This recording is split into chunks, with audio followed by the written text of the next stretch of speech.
За энэ засгийн газар шиглэх тухай 21 оны 10 сая 19 өдрийн 5 дахь тогтоол байгаа. За энд дотор нь 3 залттай байна л да нэг. За нэг нь эрүүл мэндийн даатгалын цангаас арих төлбөрийн тухай өөрөх сумын тосхны эрүүл мэнд зүрх эмнэлгийн анхан шатны тусламжил чигээр талаар хоёр дахь нь эмнэлгийн хэрэгслийн хяналт зохицуулалтын талаар нөгөө мэрэгжлийн алтаалбыг тараагаад тэгээд эрүүл мэндийн газар руугаа байсагч нарыг шилжүүлсэн асуудал. Гурав дахь нь нийслэл аймаг сум бүх шатны эмнэлгүүдийн салбарын холбогдох хууль тогтоомж болон санхүүжилтийн шинжилгээний талаар. За энэ тайлантай танилцлалд сургууль явагдаад байх юм. Гэхдээ энэ бодит хэрэгжилт нь муу байна. Одоо эрүүл мэндийн даатгалын сан маань нөхөр хүнд байдалтай байна.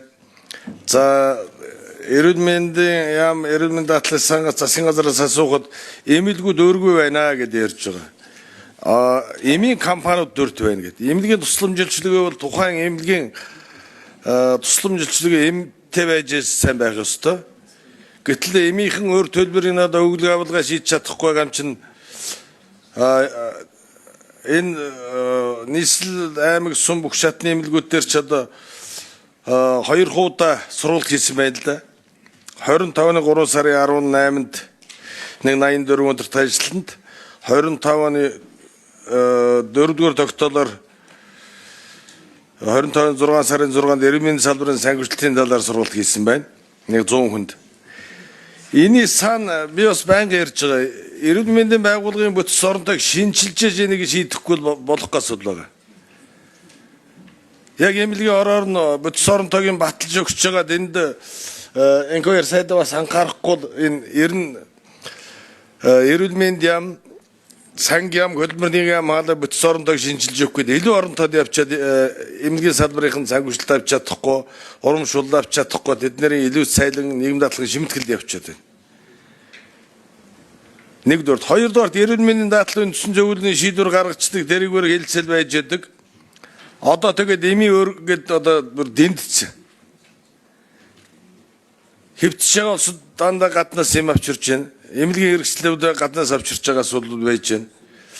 Энэ талаар одоо бодтой юм шийдэж байгаа салбарын яамдуудтай ярьсан уу гэд асууя, дараа тодруулъя. За ажлын хэсгийн ахлагч Арын зөгш хариулъя.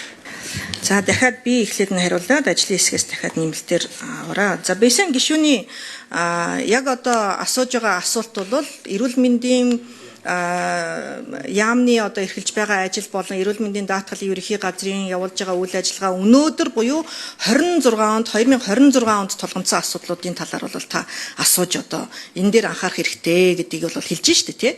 Яг одоо энэ манай ажлын хэсгээс оруулж байгаа хяналтаас гаргах одоо энэ чиглэл нь өөрөө юу юм бэ гэхлээр 2021 оны 10 сарын 19-нд өгөгдсөн үүрэг даалгавар. Тэгээд энэ бол өөрөө хугацаатай өгөгдсөн үүрэг даалгавар буюу яг энэ эрүүл мэндийн даатгалын сангаас зардлын төлбөрийг нь хариуцах өргөх сум тосгоны энэ асуудлыг 2022 оны 1-р сарын 1-ний өдрөөс 2 дахин одоо нэмэгдүүлээд ингээд явах гэсэн ийм асуудал байгаа. Үүнийг бол тухайн одоо эрүүл мэндийн даатгалын үндэсний зөвлөлийн 23 оны 6 сарын 28-ны одоо 6 дугаар тогтоол болон 24 дугаар оны гэх мэтчлэн одоо энэ асуудлууд нь шийдэгдээд явчихсан ийм асуудал байна.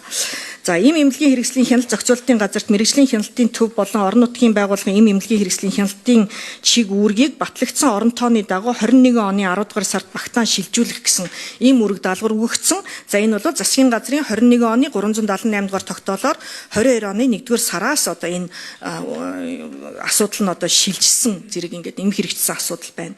За сая таны одоо хэлсэн сургалтын асуудал бол тогтмол явагдах ийм асуудал буюу нийслэл аймаг сумын бүх шатлалын эмнэлгүүдэд салбарын холбогдох хууль тогтоомжид болон санхүүжилтийн шинжилгээний талаар тайлбарлан таниулах сургалтыг тогтмол зохион байгуулах. Гүйцэтгэлийн санхүүжилтийг цаг тухайд нь алдалгүй авах одоо нөхцөл боломжоор тухай бүр хангаж ажиллах гээд ийм нийтлэг ийм одоо үүрэг даалгавар байгаад байгаа байхгүй. Тэгэхээр тулгамдж байгаа асуудлуудыг хянан шийдвэрлэх өөр ажлын хэсэг өөр одоо үүрэг даалгавруудыг одоо бид нар гаргах нь зүйтэй.